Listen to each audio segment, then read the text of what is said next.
2017, le monde s'est trouvé confronté à la pire des situations qu'il a pu connaître depuis la Seconde Guerre mondiale.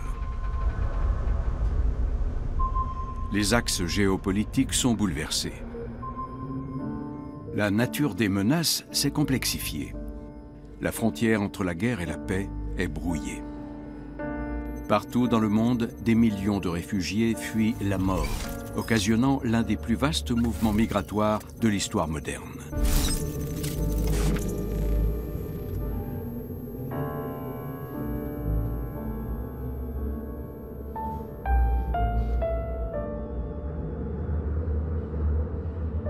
Nous sommes entrés dans une ère de la modernité liquide, dont le seul élément constant est de fluctuer en permanence. Ce concept définit assez bien l'insécurité qui s'est installée au niveau mondial. Terrorisme, crise migratoire, cyberguerre, changement climatique, la distinction entre menaces intérieures et extérieures n'est plus aussi tranchée. Dans ce nouveau désordre mondial, l'Union européenne doit elle aussi gagner en fluidité. C'est le défi de Federica Mogherini. La chef de la diplomatie européenne a élaboré un plan novateur, baptisé « Stratégie globale ». Le problème, c'est que très peu de citoyens ont entendu parler de ce projet. Elle a de puissants alliés, mais aussi de nombreux ennemis à l'extérieur du navire et à son bord.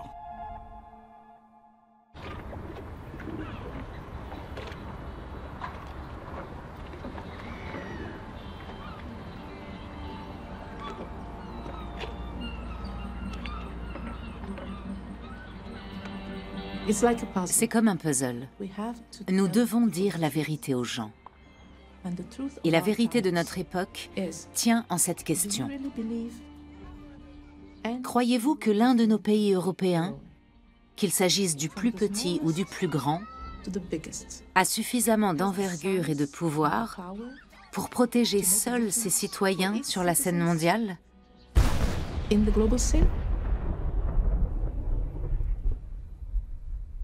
Dans le monde d'aujourd'hui, aucun de nos pays pris isolément n'est assez grand et puissant pour cela. Syrian and Russian bombings on the rebel-held area of Aleppo have ravaged entire neighborhoods, schools, hospitals, wounding and killing scores of civilians, many of them children. Libya is still in a state of chaos. Record numbers are trying to leave Libya's shores to make the deadly crossing to Europe. UNICEF says women and children suffer sexual violence and abuse as they try to travel across the Mediterranean. Africa is projected to have more people than China or India by mid-century. A Russian invasion of Ukraine. This year, our nuclear forces will receive more than 40 intercontinental ballistic missiles. There's a response to Russia's aggressive actions, a NATO battalion in Lithuania, led by the Germans. We can't continue to be the policeman of the world. A third major attack in 3 months. The United Kingdom is still in shock. Turkey's most powerful political figure, President Recep Tayyip Erdogan, called on citizens to take to the streets. North Korea test-fired a ballistic missile from a region north of the capital, Pyongyang. Les Européens doivent prendre eux-mêmes leurs responsabilités en ce qui concerne leur sécurité. On peut être à la fois fort et humain. C'est une question de volonté politique.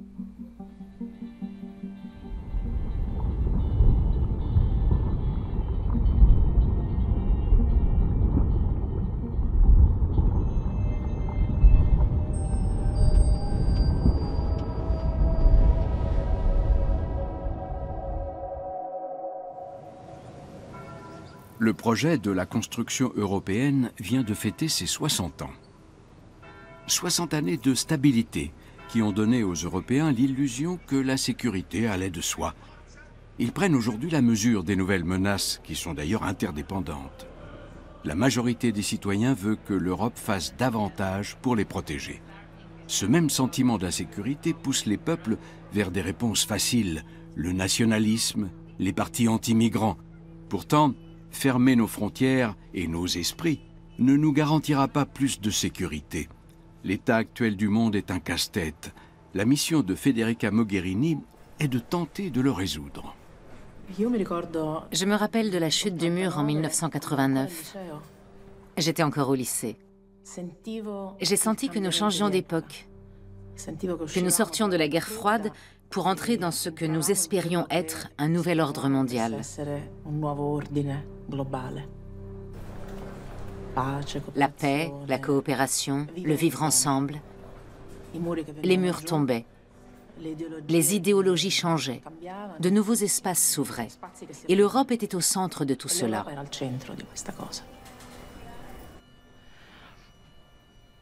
Aujourd'hui, nous faisons face à toute autre chose. Aujourd'hui, l'Europe semble prise dans un cercle de feu. À l'Est, deux puissances hostiles sur une pente autoritaire, la Russie et la Turquie. Des conflits en Europe de l'Est, de l'agitation dans les Balkans. Au sud, la Méditerranée, qui est désormais l'épicentre d'un bouleversement majeur. Guerre, terrorisme, changement climatique, pauvreté. Autant de facteurs qui alimentent un vaste mouvement de migration vers l'Europe. Les Européens seront-ils capables de passer ensemble à l'action?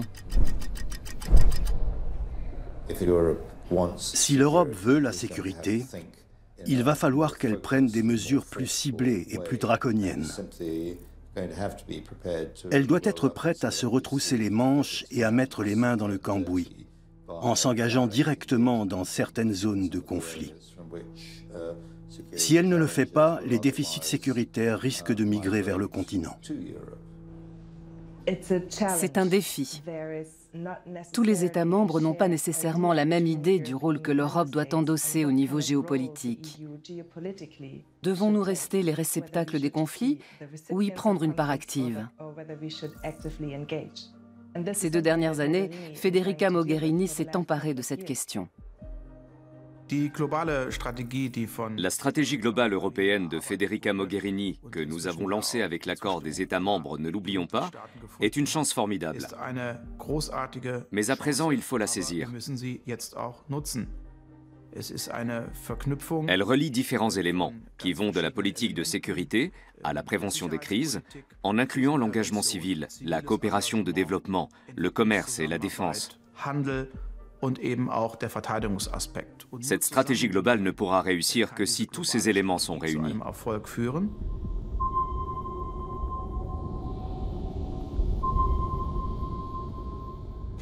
Italian Foreign Minister Federica Mogherini has been chosen as the new foreign policy chief. Mogherini is set to become the new face of EU foreign affairs. Federica Mogherini will take on the role of High Representative for Foreign Policy, and we also greatly agreed on this decision. Elle est jeune, mais elle a déjà de l'expérience. She's young, but she already has experience. She's the Minister of Foreign Affairs in her country and deals with, unfortunately, the same crises that we're facing all over the world. Is Federica Mogherini the right person to lead Europe's diplomacy?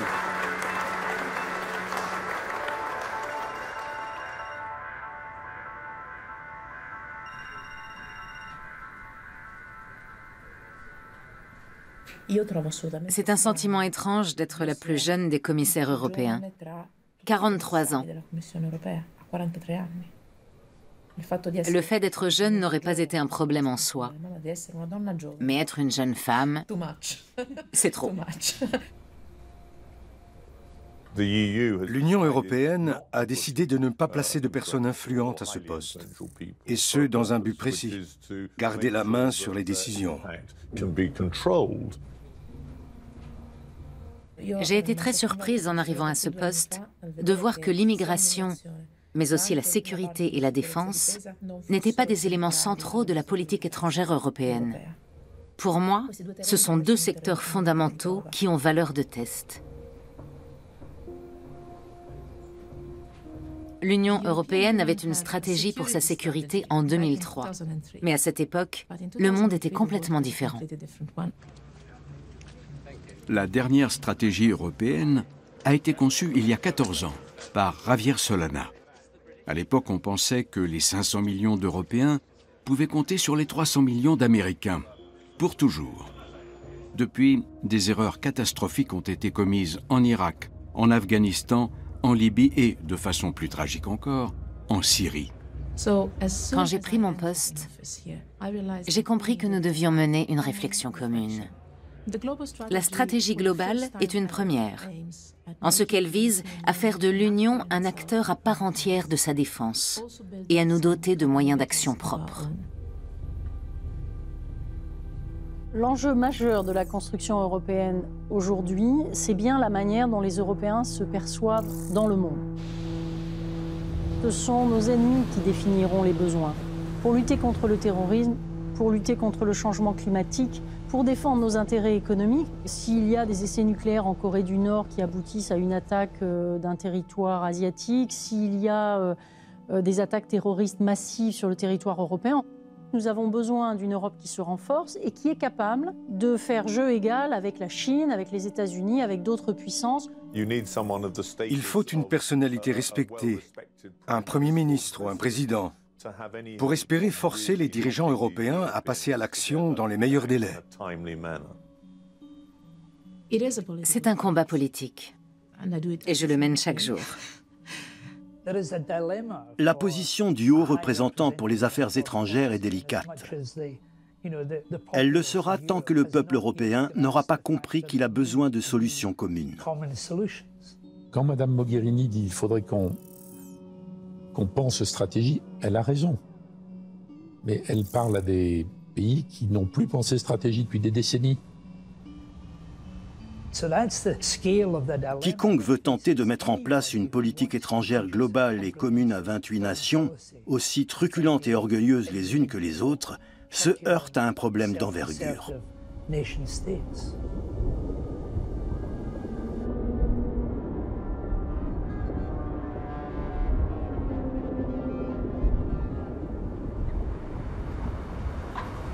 Je me souviens très précisément d'un événement survenu un mois avant mon arrivée à Bruxelles. C'était le 3 octobre 2014. À ce moment-là, j'étais ministre au sein du gouvernement italien, mais je savais que le mois suivant, je serais à la Commission. C'était le premier anniversaire de la tragédie de Lampedusa. La première que l'on commémorait du moins, car il y avait déjà eu auparavant des tragédies de moindre ampleur.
J'ai décidé de rapporter à Bruxelles ce que j'avais ressenti à Lampedusa.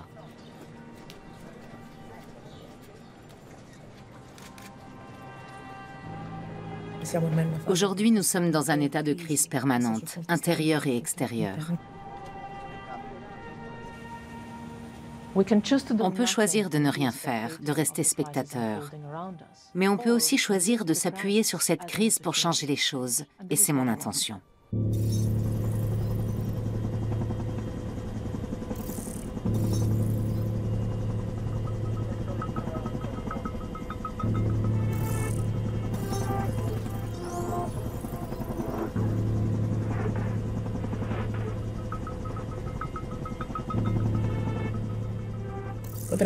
L'opération Sophia a été une étape cruciale dans la construction de l'unité européenne en termes de politique migratoire extérieure.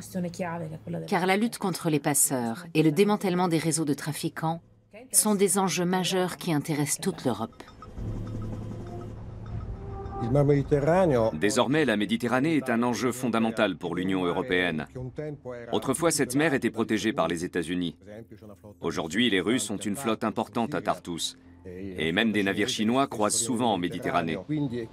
Or, il est clair que la Mare Nostrum est une mer européenne et qu'elle doit par conséquent être protégée par l'Europe.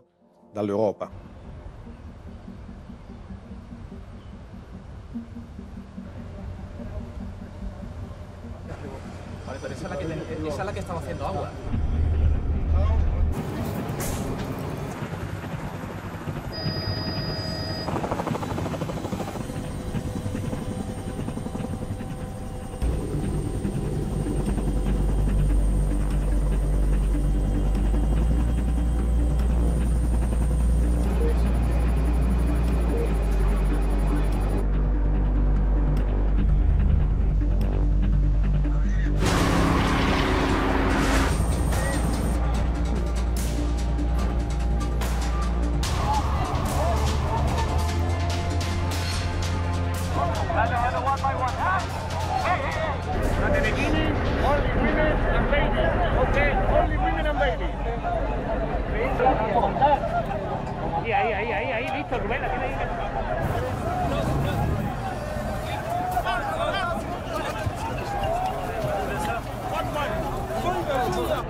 Sit down, please.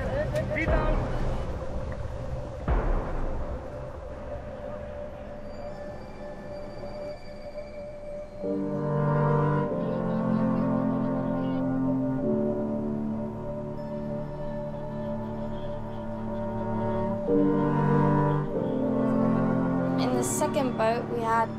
Dans le deuxième canot, il y avait beaucoup d'enfants.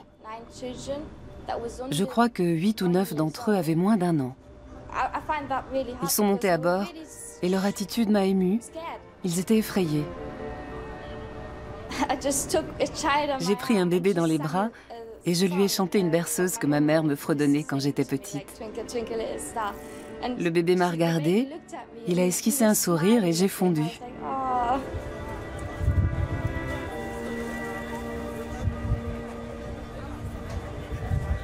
La destination, c'est l'Italie.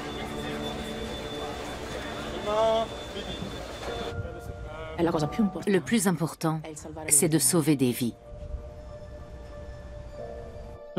L'opération s'appelle Sophia, du nom d'un bébé né à bord de l'un de nos navires. Je refuse de croire que cette opération peut contribuer à encourager l'immigration. Sauver des vies, ce n'est pas un encouragement, c'est un devoir. J'ai moi-même des enfants. Et je me dis que si une mère est prête à grimper à bord d'un canot par des vents de force 6 avec de jeunes enfants, si elle est prête à risquer leur vie et la sienne, ce n'est pas parce qu'on l'y a encouragée.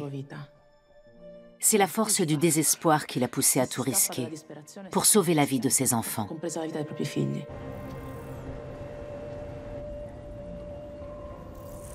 Il y a trop peu de solidarité dans le partage des responsabilités pour l'accueil des réfugiés. Au cours des 3 dernières années, l'Italie a vu débarquer 1 demi-million de personnes. Avant l'opération Sophia, elle agissait seule, tandis que l'Europe regardait ailleurs. L'opération Sophia est une pièce importante du puzzle, mais il en manque encore trop. Renforcer la sécurité hors des frontières, conjuguer toutes les forces européennes, qu'elles soient civiles, militaires ou humanitaires. L'aide fait bouger les choses, mais elle ne sera pas réellement effective tant que les politiques intérieures ne suivront pas. Il faut ouvrir des canaux d'immigration légale, mettre en place des systèmes d'asile, des plans d'ensemble pour l'accueil des réfugiés. Seulement voilà, pour l'heure, ces propositions se sont heurtées à la résistance active de plusieurs membres de l'Union européenne, notamment ceux de l'Est.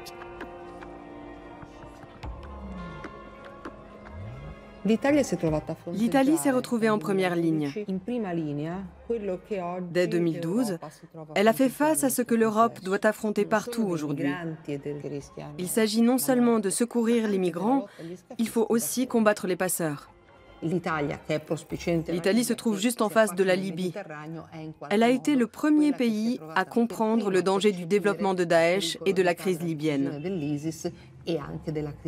Elle agissait seule avec son opération baptisée Mare Nostrum. Il faut démontrer aux Européens qu'on va vraiment gérer les flux. C'est-à-dire qu'il y a un vrai contrôle à la frontière extérieure. Il faut leur démontrer que la frontière extérieure existe, avec un système communautaire, une agence qui a des vrais moyens. Nos soldats se battent dans les Balkans pour enrayer l'afflux de combattants étrangers qui empruntent cette route.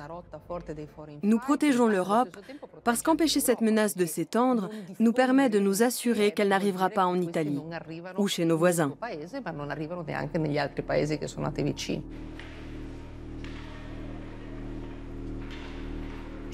Pendant des années, on a beaucoup résisté à cette idée, comme si on voulait tenir le sujet de la défense européenne à distance de l'Europe. Pourtant, dès le départ, les pères fondateurs de l'Europe avaient voulu une diplomatie et une défense commune. C'était la suite logique de l'intégration économique.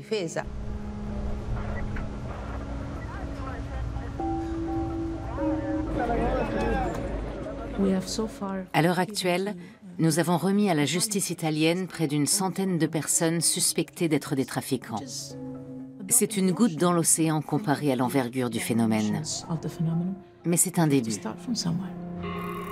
Une goutte d'eau dans l'océan, effectivement. Car le trafic d'êtres humains est un secteur en pleine expansion.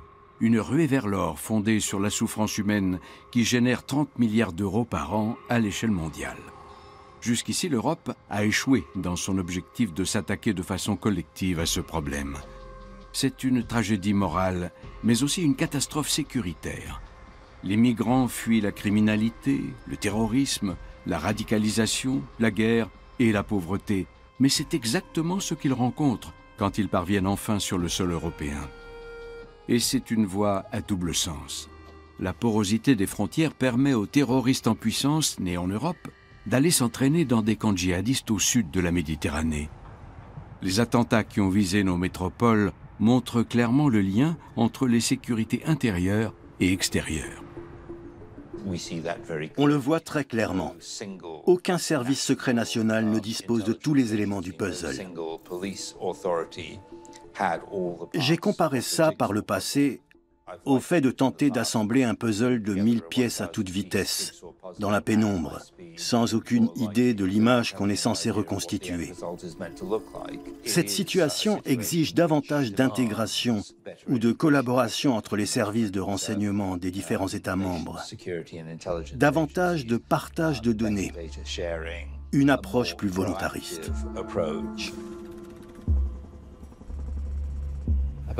La présence de Daesh sur le territoire libyen est en constante évolution.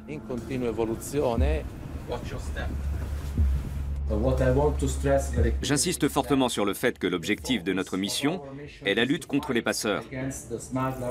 Nous n'avons pas droit à l'erreur. L'afflux de migrants va augmenter dans les semaines à venir. Nous devons être prêts à soutenir les couleurs de l'Europe.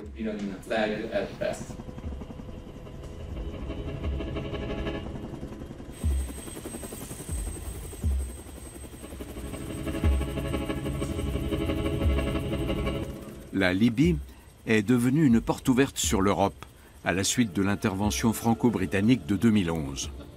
Selon un schéma désormais familier, l'Occident est intervenu militairement, puis a laissé le pays sombrer dans le chaos et la guerre civile. L'opération Sophia devait porter le combat contre les passeurs dans les eaux libyennes. Mais en Libye, il n'y avait pas de gouvernement assez fort pour le mettre en place. Comme les morts et la criminalité ne cessaient d'augmenter au large des côtes libyennes, les membres de l'opération ont reçu pour mission d'entraîner les gardes-côtes libyens, pourtant accusés de collusion avec les trafiquants. Collaborer avec des forces locales dont les critères légaux et moraux sont sujets à caution pose un problème d'ordre éthique. Mais l'Europe a besoin de la Libye pour juguler l'afflux de migrants. Et la Libye a besoin de l'Europe pour reconstruire un État qui exerce pleinement ses fonctions. Les gardes-côtes mieux formés ont réussi à ralentir le flux de migrants en Méditerranée. À la suite des événements survenus ces dernières années en Libye, nous avons perdu la majeure partie de notre équipement. Il nous est devenu impossible de nous déployer. Privés de ce matériel, nous n'avons pas les moyens de remplir notre mission. Même avec un canot pneumatique, mes collègues font de leur mieux pour protéger leur pays.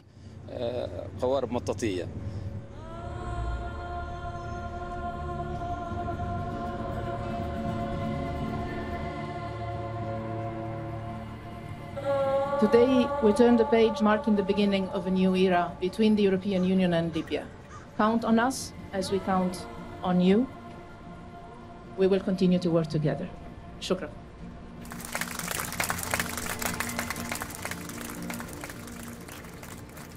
Mais le déploiement des gardes-côtes libyens a eu un effet pervers. Les migrants sont venus grossir la population des terribles camps libyens. Sévèrement critiquée, Federica Mogherini a décidé d'augmenter de façon conséquente les crédits destinés à la protection des migrants sur place. Mais il reste encore beaucoup à faire. Il n'y a pas de remède miracle.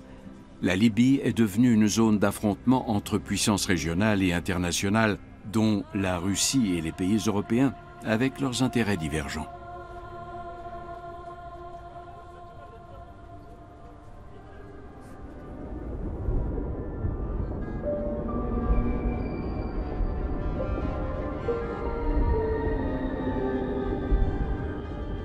L'attention de l'Europe se focalise sur la Méditerranée.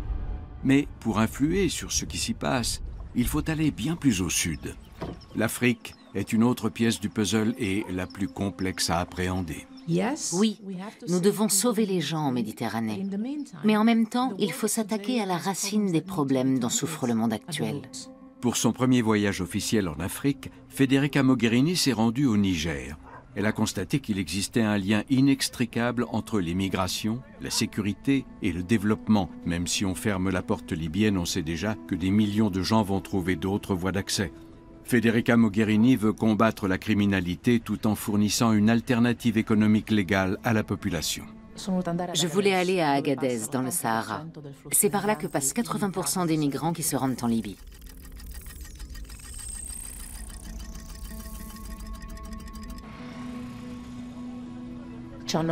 Ils nous ont accueillis dans cet aéroport désert en disant « Bienvenue ». Il y a encore quelques années ici, on recevait des charters remplis de touristes européens. Aujourd'hui, la crise sécuritaire que traverse notre région a tué le tourisme. Nous vivons de la gestion des migrants. Toute l'industrie du tourisme s'est reconvertie dans le trafic d'êtres humains. S'il vous plaît, permettez-nous de retrouver la sécurité, redonnez-nous le tourisme et le trafic cessera. Le Niger est l'un des pays les plus pauvres au monde, avec un taux de natalité exponentiel. Il est au cœur d'une zone instable. L'expansion des réseaux djihadistes s'ajoute aux conflits locaux, à la criminalité et au changement climatique. Tout ceci fait encore augmenter le flux de migrants et de réfugiés.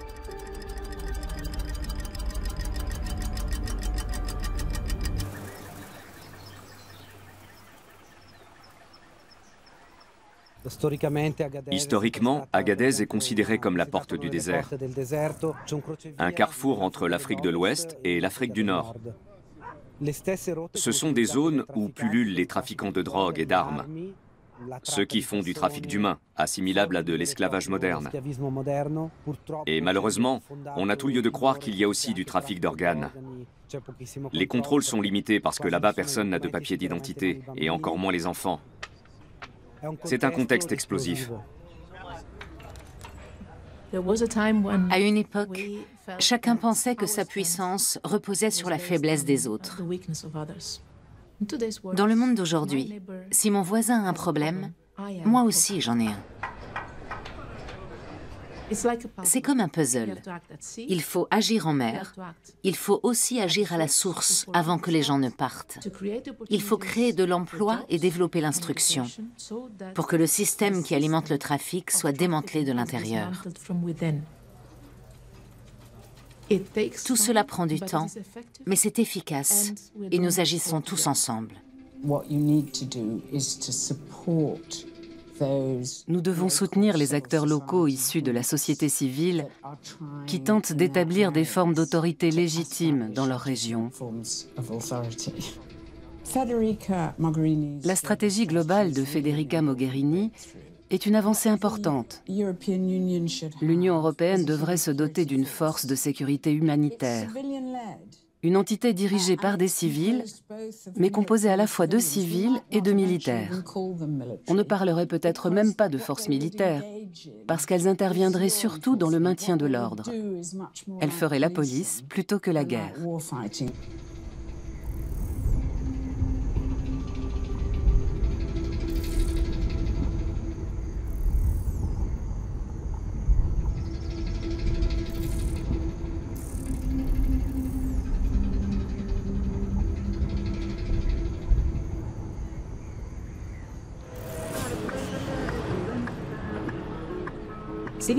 Les missions de gestion d'une crise civile doivent être menées par des experts.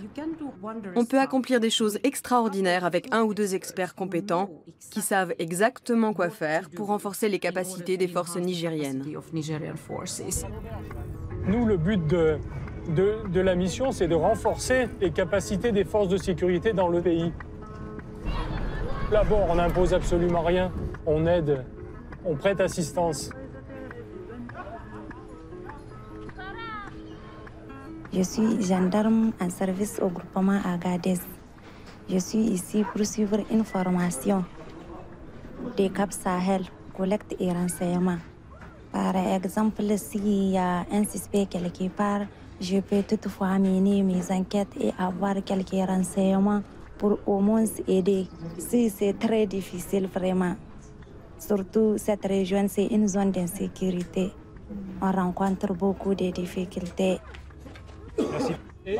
Merci bien, madame, et très courageux de vous. Merci.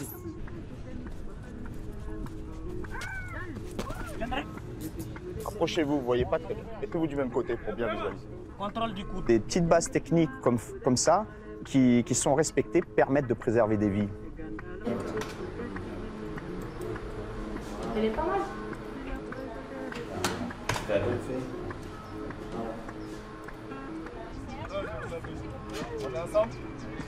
Avec Cap Sahel, nous avons de très bons rapports. Nous nous côtoyons pratiquement tous les jours. Et Cap Sahel apporte du renforcement de capacité, et ça c'est très important.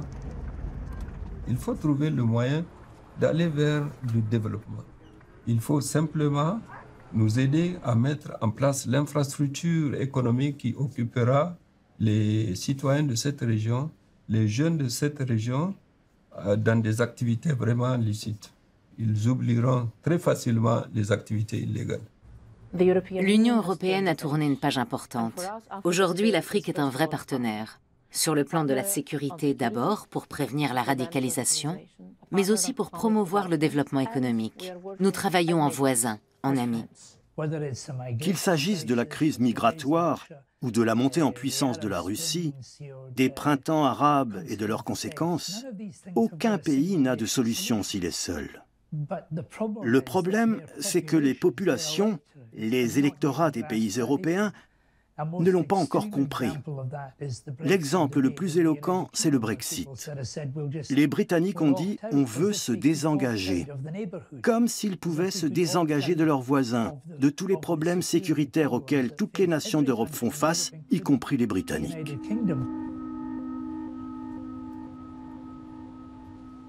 La sécurité intérieure britannique est liée à la sécurité européenne.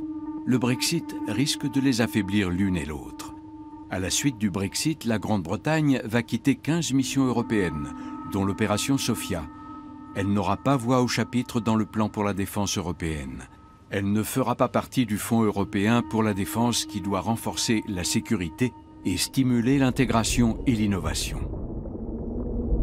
The British people have woken up to the knowledge that a political earthquake has taken place, with the United Kingdom voting to leave the European Union. Huzzah! Independence Day!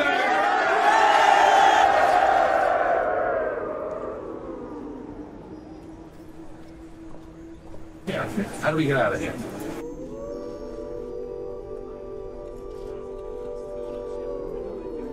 Nous avons travaillé sur la stratégie globale pendant 1 an et demi, avant ce jour fatidique du 24 juin 2016.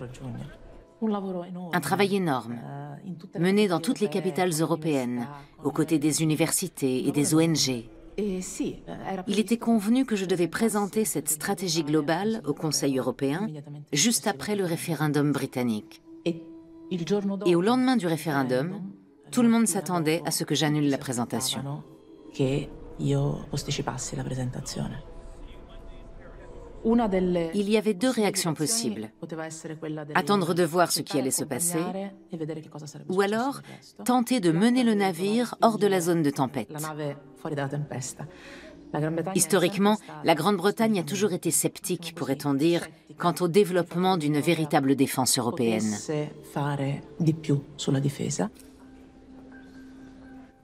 J'ai entrevu la possibilité d'avancer sur ce sujet. J'ai présenté ma stratégie globale au chef d'État. Mais la première personnalité extérieure à qui je l'ai exposée, c'était le secrétaire général de l'OTAN, M. Stoltenberg.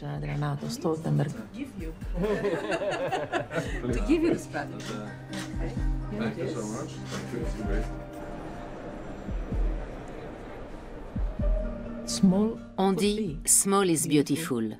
Peut-être, mais ce qui est petit n'est pas efficace. Les Britanniques sont-ils mieux lotis maintenant? Ils jouent avec le feu. Un mois après le vote du Brexit, Federica Mogherini fait un grand pas vers l'établissement de son plan pour une défense commune. À Varsovie, lors du plus important sommet de l'OTAN depuis la fin de la guerre froide, l'Alliance Atlantique décide de renforcer son appui militaire pour contrer les manœuvres russes dans l'espace balte. Malgré les sanctions européennes, Moscou poursuit son jeu dangereux. Les 29 membres de l'OTAN, dont 22 sont membres de l'Union européenne, acceptent alors une coopération plus étroite entre l'Union et l'OTAN. La défense européenne a toujours été vue comme une rivale de l'OTAN, mais nous pouvons être complémentaires. Le monde a besoin de nous. L'Union européenne a des outils dont l'OTAN ne dispose pas, contre les cyberattaques, contre la guerre hybride. L'Union possède des atouts que ne peut avoir une alliance militaire. J'approuve totalement la stratégie globale de l'Union européenne. Ensemble, nous pouvons faire de grandes choses. Je crois beaucoup en la construction de capacités locales pour permettre à ces forces locales de stabiliser leur pays. À long terme, c'est une solution plus viable que le déploiement de troupes de combat par l'OTAN.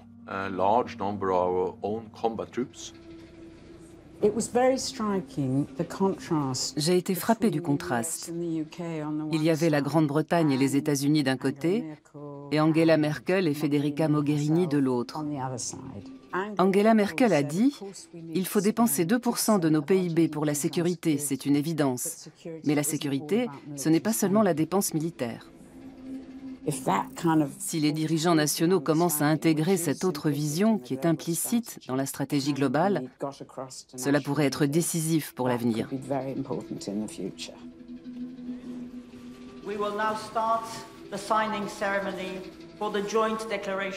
L'Europe doit être une voix forte dans le monde. Il ne s'agit pas de parler ou de rêver d'armée européenne. Nous pouvons faire des tas de choses. Nous aurons besoin d'un pouvoir de coercition, d'une force de réaction rapide et d'un quartier général à Bruxelles.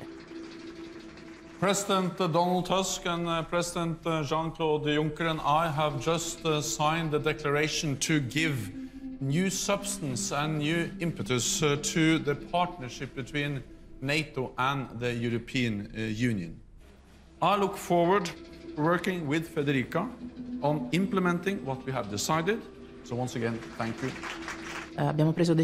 Nous avons pris davantage de décisions sur la défense européenne au cours des derniers mois qu'au long des 60 dernières années. L'Europe peut agir rapidement quand elle sait dans quelle direction aller et quand il est urgent de prendre une décision. L'Union européenne a souvent été décrite comme un géant économique, un nain politique et un ver de terre militaire. Mais une série d'événements survenus au cours de l'année 2016 ont changé la donne. Le vote du Brexit a éliminé le veto traditionnellement mis par la Grande-Bretagne à tout projet de défense européenne. L'Allemagne a pris un virage historique. Elle a cessé de se reposer totalement sur les États-Unis. L'attitude belliciste de la Russie, les tensions avec la Turquie, alliée de l'OTAN, la montée en puissance des conflits entre nations musulmanes, tous ces éléments ont démontré aux Européens la nécessité d'une stratégie de défense autonome. L'Arabie saoudite vient d'engager un général pakistanais pour mettre en place ce qu'ils appellent familièrement un OTAN musulman. D'une certaine manière, l'Union européenne va dans la bonne direction. Car peut-on penser que l'OTAN sera éternelle? Sans doute que non.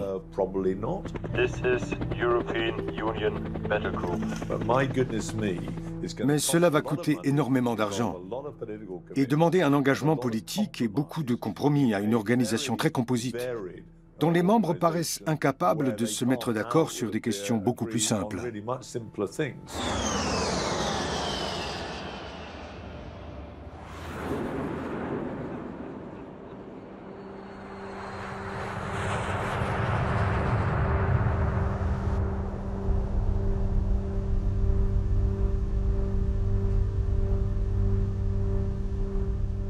En septembre 2016, l'Union européenne ratifie la déclaration de New York. Elle réaffirme ainsi le partage des responsabilités quant aux migrations de masse. Cette adoption conforte Federica Mogherini dans sa quête de partenariats globaux, même s'il n'y a aucun engagement concret pour la relocalisation des réfugiés et des migrants.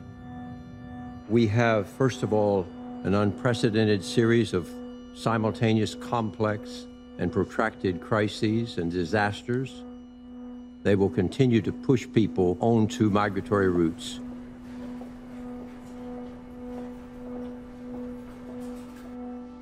We need an innovative new idea. What we're presenting is an external investment plan of the European Union. We are doing more than anybody else in the world, in Africa and in our region. But this is not enough. It is completely necessary for us to face the truth. We need migration, but we want and need to manage migration together.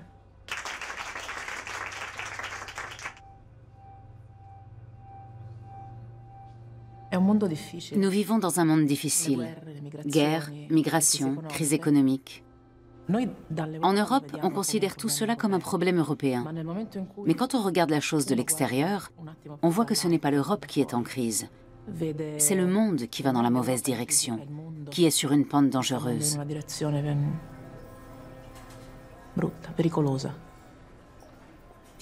On se sent comme englué dans une situation décourageante. Mais il est toujours possible de faire quelque chose. Cela fait partie de la vie et de mon travail. Chez moi, le doute dure une seconde et tout de suite je me dis « Que puis-je faire pour améliorer les choses? Éviter que ça se reproduise ?»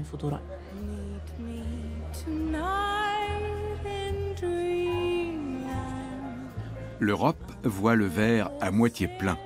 Mais les réjouissances sont de courte durée.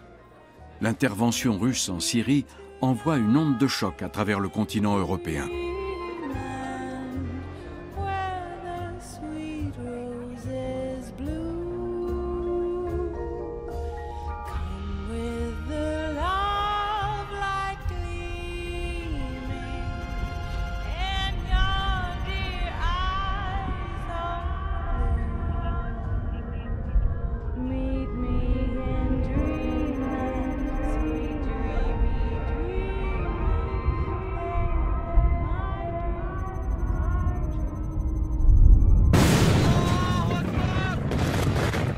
An attack on an aid convoy in Syria. The convoy was carrying aid for 78,000 people. It killed dozens of civilians and the director of the Syrian Red Crescent sub-branch. Moscow concedes it was tracking the convoy with a drone at the exact moment it was hit. So we hold the Russian government responsible.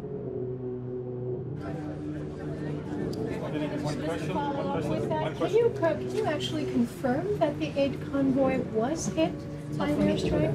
Are you concerned that the U.S. and Russia basically monopolized the peace process? One of the most striking things about Désormais, Moscou est un acteur plus important que n'importe laquelle des capitales de l'Union.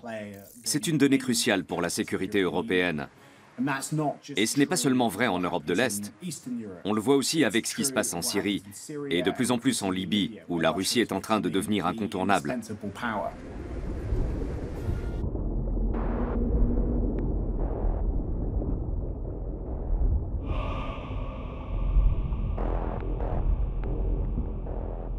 Но система отношений — это так же, как математика. Она не имеет личного измерения. Мы по годам знаем, что будет происходить. И они знают, что мы знаем. Я знаю, как это делается. Но раз пытались нас надуть. А система ПРО продолжает строиться. Сейчас ставят там ракеты.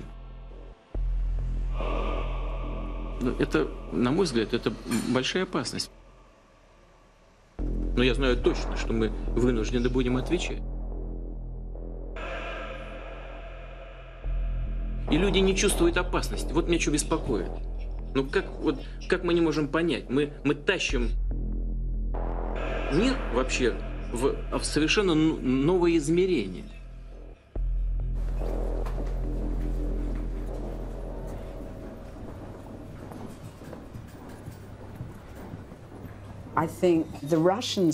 Les Russes ont pris au sérieux le concept de nouvelle guerre. Ils ont bien compris leur intérêt à créer des conflits d'un genre nouveau. L'attitude de la Russie provoque de grandes destructions qui pourraient avoir un impact sur l'Europe de l'Ouest. Il ne faut pas rester naïvement convaincu qu'il n'y aura jamais plus la guerre. Il pourrait y avoir une autre forme de guerre. Les guerres hybrides consistent à exploiter les divisions internes d'une société. Il s'agit d'une arme d'un autre type. C'est bien plus qu'une opération militaire. On fait usage de la diplomatie pour peser sur les événements en complément de l'action armée. Les gouvernements européens devraient faire plus que seulement dire leur inquiétude. Le fait est qu'au cours des 5 à 6 dernières années, leur irrésolution et leur inaction ont conduit à cette situation qui est désormais exploitée par la Russie. La Russie est simplement dans son rôle.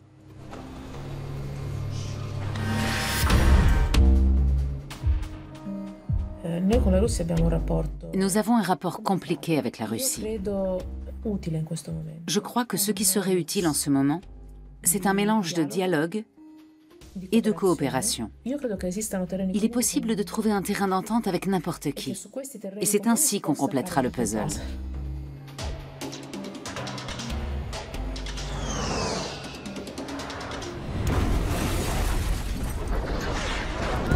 Syria has turned into a proxy war.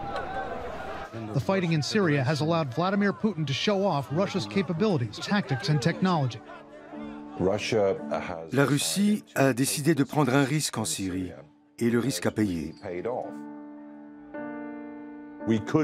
Nous aurions pu battre Assad en 2012-2013. Nous n'avons pas fait grand-chose.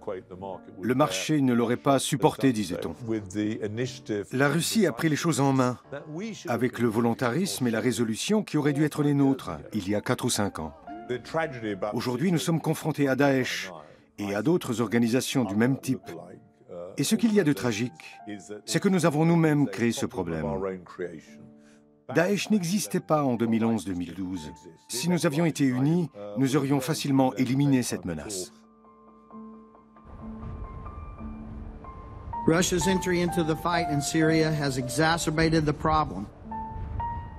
Together, Russia and the Assad regime are deliberately weaponizing migration in an attempt to overwhelm European structures and break European resolve. Au cours des 50 dernières années, en 75 occasions, des gouvernements ont encouragé leurs citoyens à émigrer, parce que c'est un moyen d'asseoir leur pouvoir. En Libye, nous avons déjà payé cher nos manquements, et nous risquons de les payer encore plus cher. La crise des migrants n'est qu'une dimension du problème. Elle a frappé très durement certains pays, particulièrement l'Italie. Mais elle a provoqué des secousses politiques à travers toute l'Europe. C'est ce que l'on appelle une guerre non linéaire. Aujourd'hui, on fait la guerre à travers une combinaison de ce qu'ils appellent des technologies politiques, c'est-à-dire les cyberinterférences, les forces spéciales, l'information. Il est très facile et rapide de déstabiliser un pays.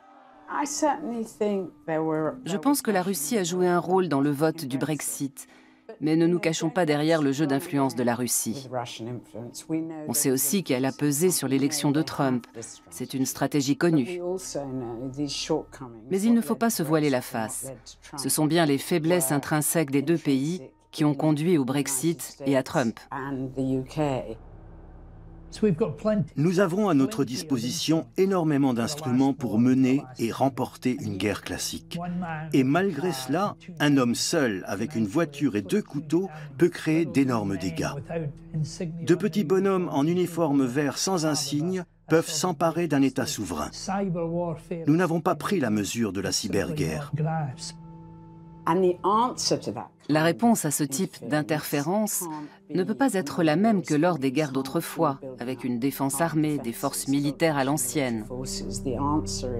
La réponse, une fois encore, c'est de tenter de mettre en place des autorités politiques légitimes, capables de résister à ces éléments perturbateurs.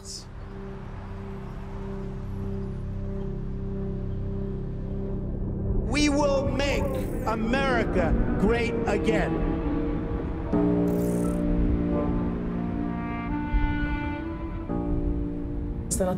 Je ne dormirai pas cette nuit. C'est une nuit importante, et demain le sera aussi. Avec ma fille aînée, nous allons regarder les élections cette nuit. Et nous allons voir ce qui nous attend.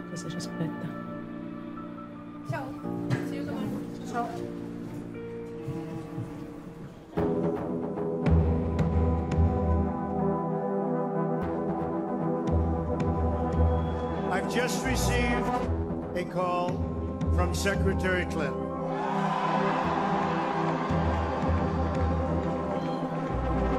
She congratulated us, it's about us, on our victory.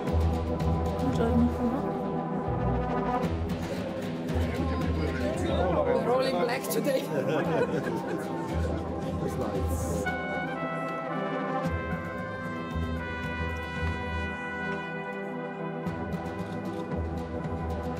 We now have a president-elect who said very clearly he will put America's interests first.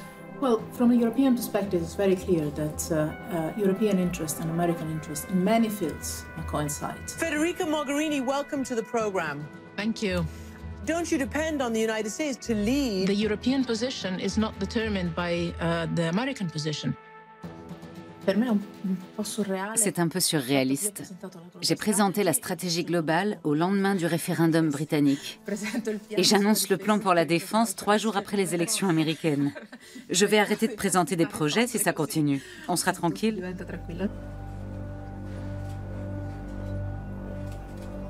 Vedremo come la nuova amministrazione americana si relazionerà rispetto alla NATO. Io vedrò oggi stesso il segretario generale Jens Stoltenberg.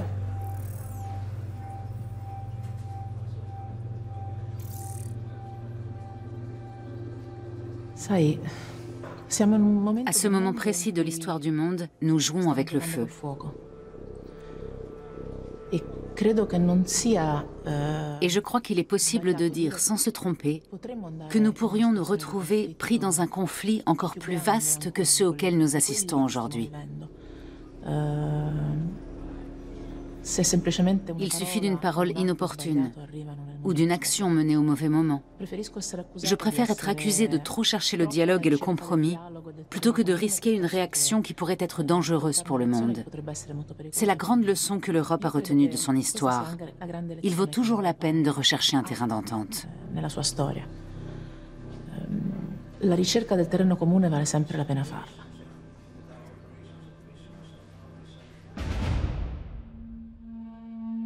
Nous assistons actuellement à la plus forte course à l'armement depuis la fin de la guerre froide.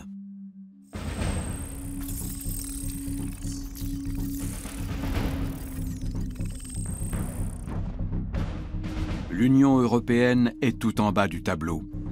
Si elle mettait en œuvre le plan pour la défense de Federica Mogherini, elle pourrait disposer de la deuxième armée du monde, tout en réduisant de 30% la part de la défense dans son budget global. Le plan prévoit de réorienter les dépenses vers la construction de la paix. Les pays de l'Union européenne pourraient renforcer leur défense dans le cadre des articles de la PESCO, la coopération structurée permanente. Mais tout dépend des citoyens européens et de leur capacité à comprendre que ces pièces du puzzle peuvent contribuer à rendre le monde plus sûr.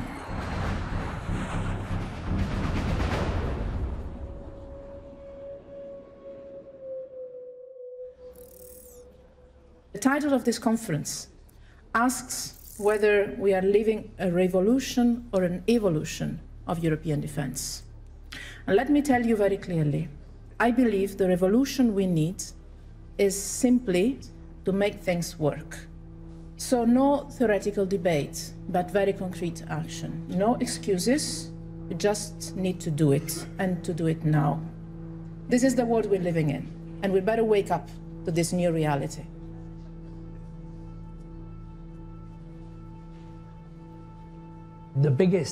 Aujourd'hui, notre plus grand ennemi, c'est nous-mêmes. Parce que nous ne sommes pas capables, de façon individuelle ou collective, d'affronter les défis que nous rencontrons et qui vont façonner le monde à venir. Le vrai problème, c'est que l'Occident manque d'hommes d'État doués d'un véritable sens politique. Où sont les Churchill, les Roosevelt? Je ne les vois pas.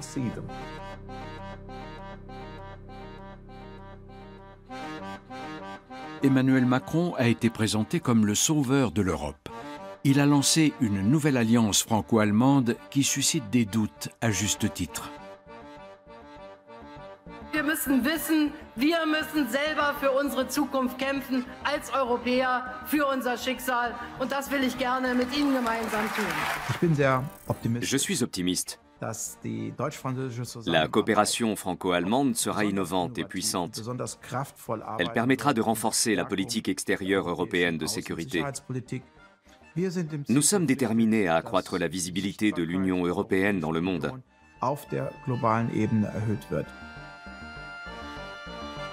Ce que nous avons d'abord acté, c'est de pouvoir avoir un traitement humanitaire à la hauteur de nos exigences, commençant la procédure dès le territoire africain. Deshalb war es wichtig und richtig, dass wir langfristige, nachhaltige Strukturen finden. Und es kann nicht sein, dass Europa Solidarität nur dann zeigt, wenn es einigen hilft, sondern entweder sind wir miteinander solidarisch mit Ländern wie Italien, mit Ländern wie Griechenland, oder das hat natürlich dann auch gravierende Auswirkungen auf die Zukunft. Les Européens ont vécu pendant longtemps dans l'idée que leur rôle était un rôle plutôt moral en fait.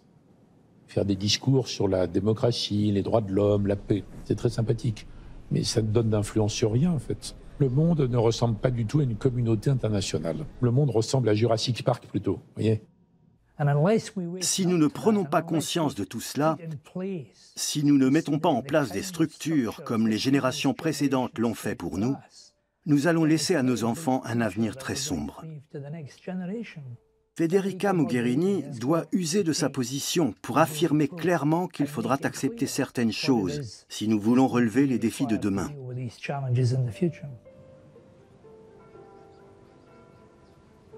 À Rome, les 27 pays européens restants ont affirmé qu'ils avaient le devoir et la volonté de continuer l'aventure commune.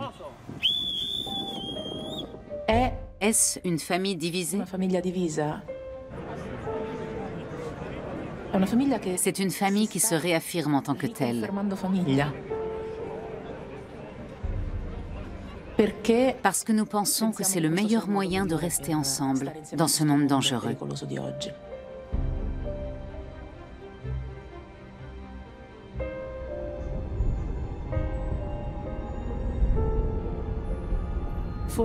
Pour l'Union européenne, ce pourrait être l'occasion de mesurer ce que nous avons, de travailler sur les changements à entreprendre et de relancer le projet européen.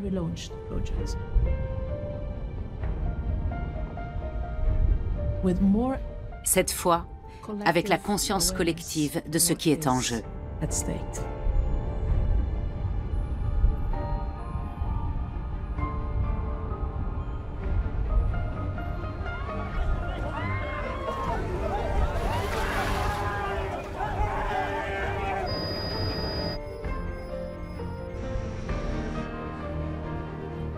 On apprécie ce qu'on a au moment où on le perd.